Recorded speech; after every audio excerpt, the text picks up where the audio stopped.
70% of American high school students will attend a university after graduating from high school, and 30% of these students drop out of college after their first year. Why is this? Perhaps it's because high school graduates expect college to be much different than it is in reality. High school is all about preparing students for college. However, oftentimes college can be unpredictable and is a unique and different experience for everyone who attends. Students should be prepared not only for what awaits them in the classroom, but be prepared for all the details of what college life has to offer. We asked high school students what they thought would be the hardest part of their experience and looked into what college is actually like. Honestly, the hardest part about college for me will be leaving my friends because just based on the colleges I've applied to so far and where I'll probably go, I'll probably not be able to go with a friend. What you need done and that kind of thing. So you're just going to have to be figuring out how to manage your time correctly so you still get everything you need done, but you're still having fun at the same time.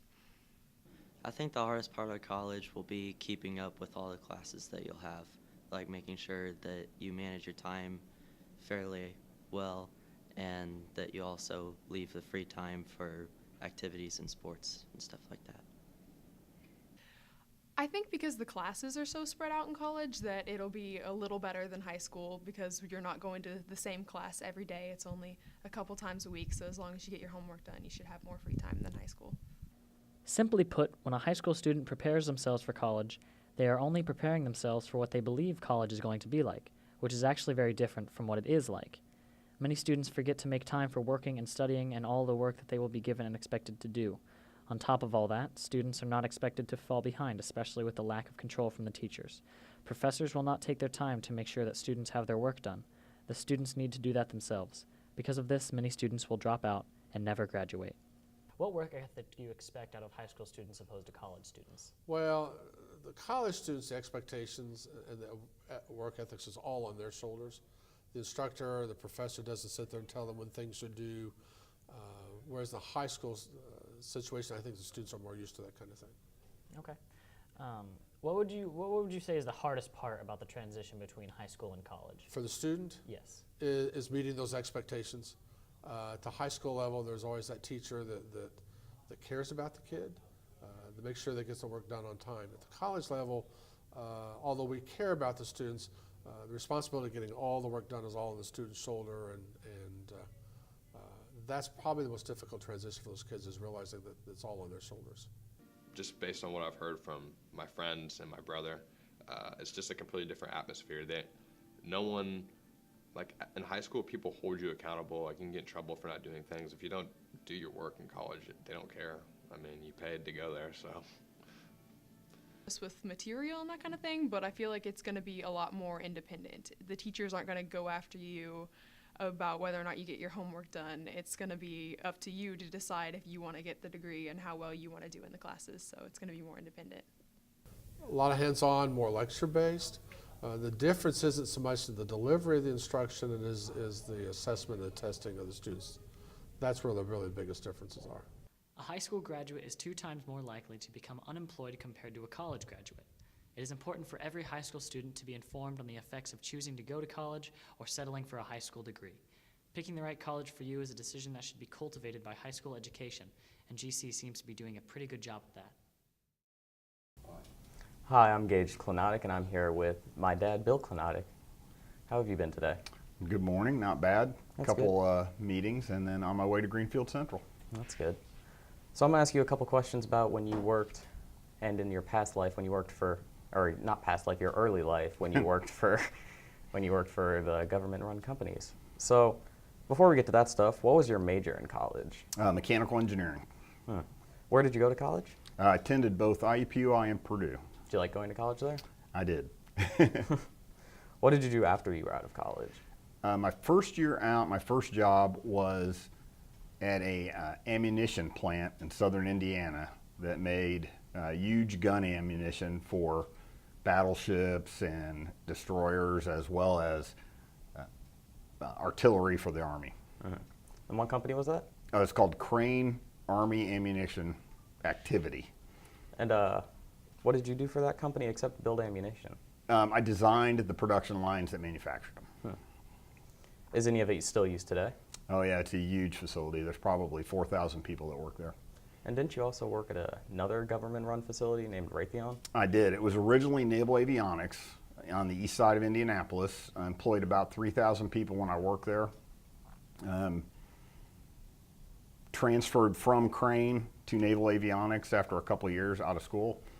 There, I did a bunch of stuff. Naval Avionics could work for anybody. They could work for the Air Force, the Navy, Special Forces, FAA, anyone. So the Department of Defense is pretty serious. Do you have any funny or weird stories that might have happened there? We had at Naval Avionics, of course it's in Indianapolis, we did a lot of air-to-ground weaponry avionics or controls. And so frequently we would get dummy air-to-ground weapons that would come in to the facility, never live. And the inert rounds are marked with a blue band around them so you know they're harmless. So we actually had one arrive at 21st and Arlington with a yellow band, which indicates that it's a live weapon. And it was huge. So, but it turns out it was not a live weapon. It was myself and another guy had to go down and identify it. They evacuated part of the building, and we were able to determine that it was not a live weapon. It was just painted wrong. Jeez. And didn't you tell me once that you had a story where in an apartment complex across from Raytheon that they had found some people spying? Yeah, especially back in I'll say late 80s, early 90s, there was an apartment complex directly across 21st Street on the north side of 21st Street where Naval Investigative Service, FBI, and CIA came in and took out about 6 Russian citizens and arrested them. Also, further down Shadeland, they did arrested another hotel, also Russians.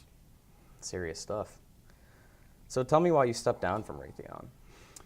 There's a whole story around Naval Avionics privatizing to use aircraft and then use aircraft getting bought by Raytheon. That, as far as I know, it's the only facility that's ever had that done to it.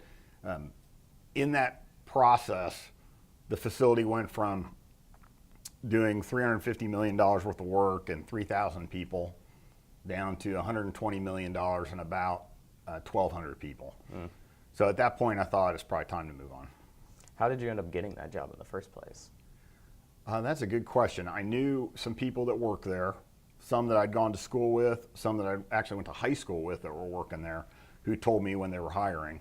And since I'd already worked for the military already, it was more like a transfer. So what do you do now? Now I work for CVS Pharmacy, the systems and engineering manager at one of their largest distribution centers that's in Indianapolis, on the east side of Indianapolis. So changing from working at Raytheon and Naval Avionics to a systems information manager at CVS, that's a pretty big leap. What are the differences in what you do there? Well, with when I worked for the Navy and Raytheon was primarily mechanical engineering, mechanical design, and project management. Where I work now is almost all information technology, some engineering, mostly industrial engineering with time studies and things like that. But probably 90% of my time is on information technology. So at CVS, you do a lot of work with conveyor systems, don't you? I do. What kind of stuff does that consist of? Conveyor systems and automation in general has really 3 components. The actual hardware that's moving stuff, pushing stuff, rolling it around, whatever. The control systems, which are almost like a small network that communicates with the conveyor system, includes photo eyes, programmable logic controllers, etc. That's commonly known as control systems. And then the software. And the software is usually a human-machine interface that the operators can use to manipulate the hardware. So didn't you guys recently upgrade that conveyor system? We did. We put in what's called a shoe sorter, approximately $5 million piece of equipment, not including the controls and the software to run it. Jeez. So how did you guys install that? We actually built, most of our conveyor sits in the air. So the main sorter for the building also sits in the air with a platform that the operators use on it. We had to build a second platform slightly above that and do all the installation of the mechanics on that new platform while we continued to run on the old platform. We had 0 downtime when we did the conversion. We cut it over we dropped the old platform out, connected the conveyor to the new sorter on the new platform, and we're up and running between Saturday morning and Sunday night. It's tough stuff. So how long did it take you guys to fully switch from systems? We started building the platform approximately midsummer, and we did not convert fully till almost November, so probably 6 months. Jeez. So you work with the servers that run the actual website for CVS. What kind of stuff do you do with those? The Indianapolis Distribution Center is the one location in the whole country that fulfills all front store and pharmacy orders that are placed on CVS.com. So the orders will come in from the website, they'll do some inventory checks, then they'll send those orders to us. Then we have specific software and specific hardware, small parts sorter and things like that, where we process those orders and then ship them out to the customers. And like alcohol and medicine, that's got to be kind of restricted, doesn't it? Yeah, that we can't do that via CVS.com. Well, we do pharmacy from CVS.com. We don't do alcohol, but we do ship alcohol from the DC to the stores. And do you have to have some special clearance to work in that area? Yeah, same as a pharmacy is highly secured. And even within the pharmacy, there's even a higher secured area for controlled drugs and pseudoephedrines and things like that. So how does your job affect the way CVS runs? Well, since I'm responsible for all the conveyor and all the software, if any of that breaks, that DC will not ship orders, both to the stores as well as to the CVS.com customers. The impact of that to that company is huge. We have 18 DCs. Only 6 or 7 are what they call full service DCs, meaning liquor, pharmacy, a select group of other products as well, and we are one of those. We have been down in the past for a variety of reasons, and it costs the company about $1 million per 8-hour shift for us to not be running. Jeez. So if the systems aren't working, conveyors aren't working, that's the impact to the company. So how has CVS changed in the time you've worked there? Gotten way bigger. When I started working there about 12 years ago, we had approximately 4,000 to 5,000 stores. We're now well over 10,000 stores. We had, I think, 9 DCs. We now have 18 DCs, including Hawaii, multiple ones in Texas, multiple ones in Florida. We've acquired 3 or 4 very large companies, including pharmacy managers that are more like insurance companies than retail stores. So just the size alone is much bigger. I gotcha. So what is it like to have confidential information? It's kind of interesting. You do have some knowledge that other people aren't allowed to have, which is kind of fun. But there is a lot of a burden with it. There's a lot of regulations with it. When I worked for the government, I did have a clearance, but I could get into serious trouble if I just told you what my clearance was, not the information that I was privileged to see. Just what my level of clearance was a violation. So there is some burdens with that for sure, but you do get to see some cool stuff. So. Dang. Well, I'd like to thank you for coming on. Hope we can have you on again sometime. Thank you. It's been my pleasure. All right, I'm Jacob Hansen here with Mr. Bruck, who is the director of the Academy here at Greenfield. How are you doing today? I'm good. How are you? I'm doing all right. So we'll be talking about travel today because you're involved with like the Euro trip and planning that out. Sure. Yeah. So can I ask you what got you into traveling? Well, let's see. I guess I first traveled. I mean, I used to travel as a kid a little bit, but not a lot. My mom had traveled all over the United States, and so I think by the time she was an adult, she was tired of it. So I first traveled internationally. I went to Canada when I was 15 with my dad and my uncle, and we went canoeing and stuff, and just kind of the excitement of that. But my first real international travel, I mean, Canada's international, but my first real international travel experience was 2006. I went on a mission trip to Thailand. I spent a week in Thailand running a soccer camp for kids. I'm a soccer coach, or used to be a soccer coach. And so we worked out of a powerhouse gym, which is a fitness center, and recruited little kids to come from schools. And so we went to the schools in the morning and talked about the gym itself, and then we had a soccer camp in the afternoon. And so after that, man, you just have the bug. It's just something totally different than what I'd ever seen before. And so now I just try and travel as much as I can, and go different places. Yeah.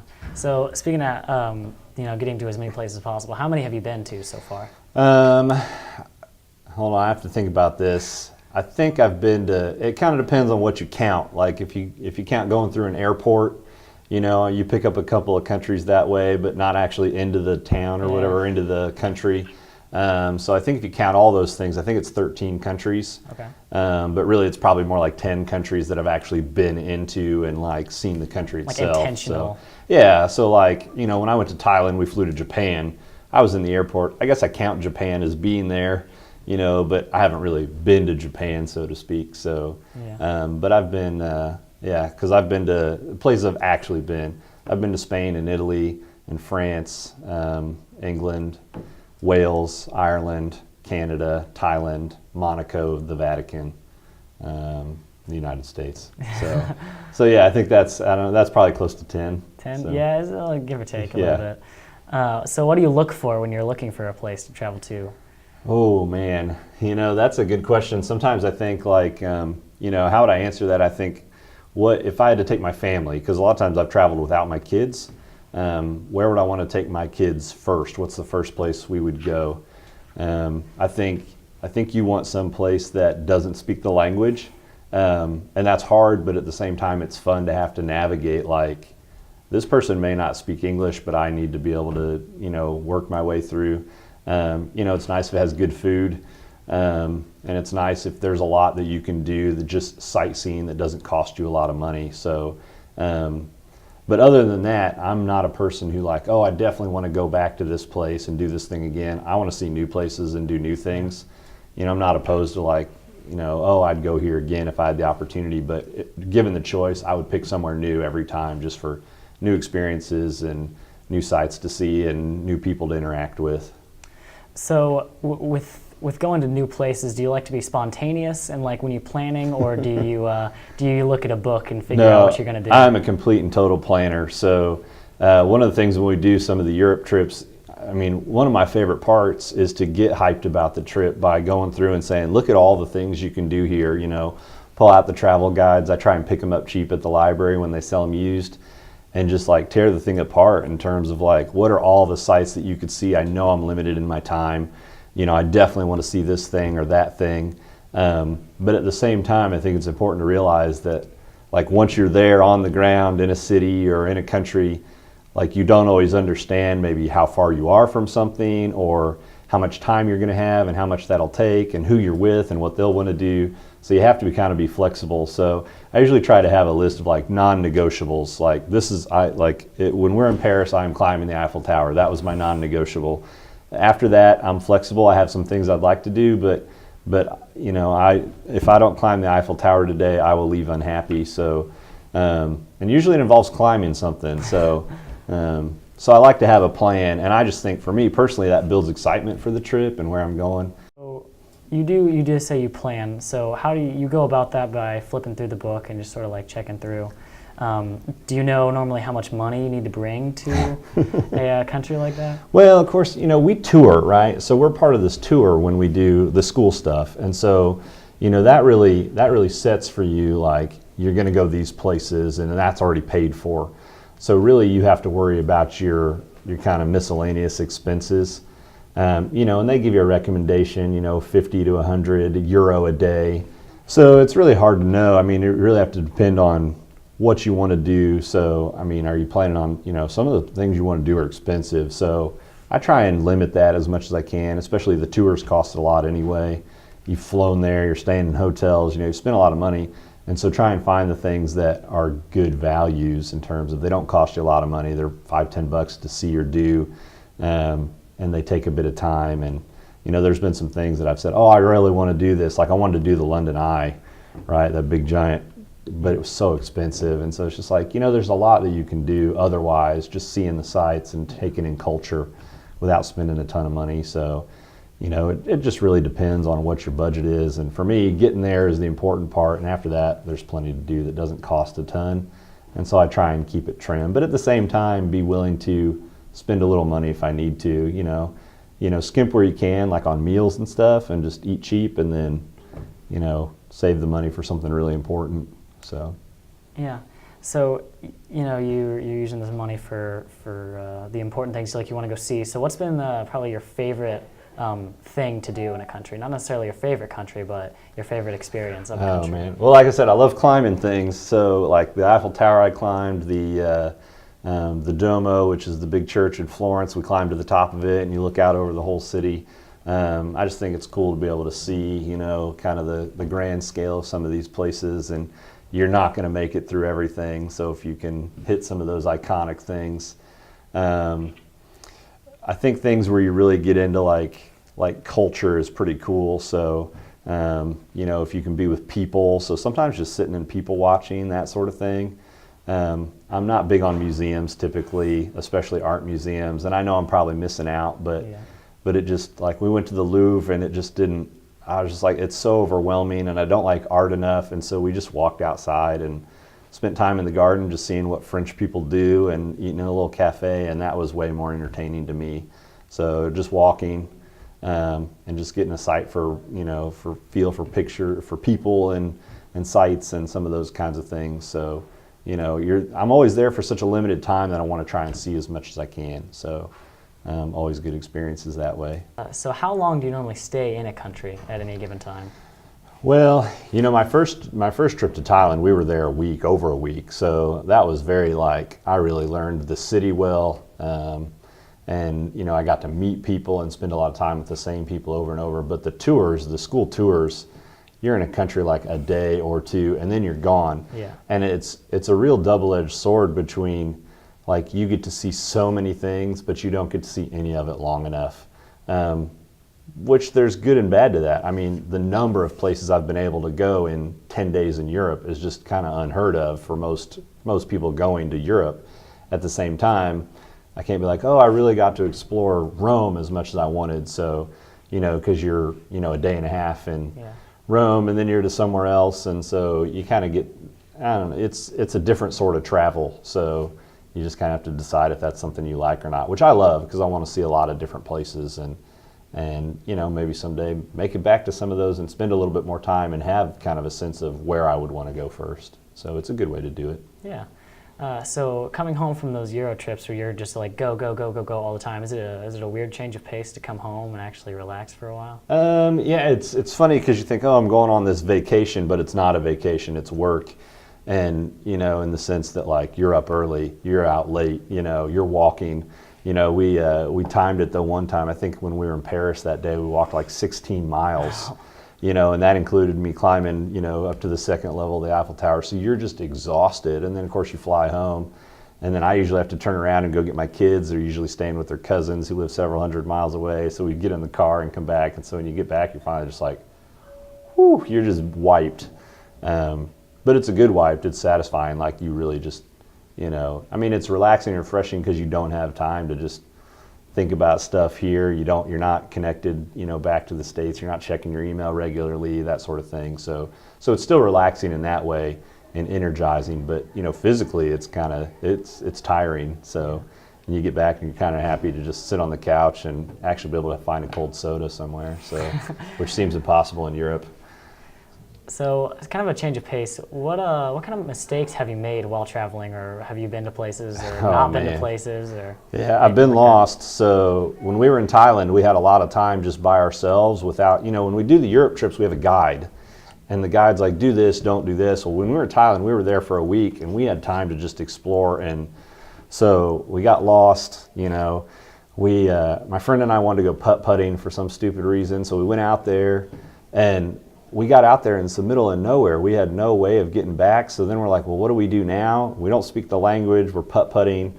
Fortunately, we convinced the taxi driver to stay, and he sat there the whole time while we played putt-putt. And you're like, wait, this isn't going to work. Sometimes you offend people, and you're not sure why, And so I did that in Spain. I offended some guy when I was ordering something, and I still don't know why what I did, but you don't have a way to try and fix it. You don't want to seem rude, but you're not sure if it's just cultural difference or, or sometimes I've made wrong turns in subways and been like, wait, this doesn't make sense. Or, fortunately I've never gone on the subway the wrong way. I've stopped before actually getting onto it. So those kinds of mistakes just happen, and you just have to know that that's part of it, and be willing to make those mistakes. And sometimes it's difficult and it's stressful, but sometimes it's fun, and it kind of leads you to something that you didn't maybe think you were going to do. So Yeah.